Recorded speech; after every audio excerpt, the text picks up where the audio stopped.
भजन 14। मानिसहरूको बेवकुफी र दुष्टता। मूर्खले आफ्नो मनमा भन्छ, ईश्वर छँदै छैन।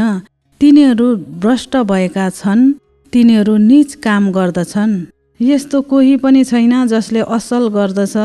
परमप्रभुले स्वर्गबाट मानिसका सन्तानलाई हेर्नुहुन्छ, यो जान्नलाई कि समझदार हुने र परमेश्वरलाई खोज्ने कोही छ। तिनीहरू सबै कुबाटोतिर लागेका छन्, तिनीहरू सबै एकसाथ भ्रष्ट भएका छन्।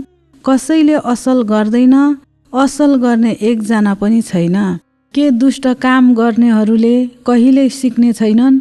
रोटी खाए झै तिनीहरूले मेरा मानिसहरूलाई भक्षण गर्छन् अनि परमप्रभुलाई पुकार्दैनन्। त्यहाँ तिनीहरू त्रासले व्याकुल भएका छन्, किनभने धर्मीहरूको समुदायसँग परमेश्वर हुनुहुन्छ। तिमी दुष्टहरूले गरिबको योजनालाई विफल पारेका छौ, तर उनीहरूको शरणस्थान त परमप्रभु नै हुनुहुन्छ। इस्राएलको उद्धार सियोनबाट आएको भए कति असल हुने थियो, जब परमप्रभुले आफ्ना मानिसहरूको सुख शान्ति फर्काइदिनुहुन्छ। याकुब रमाउन् र इस्राएल खुसी हुन्।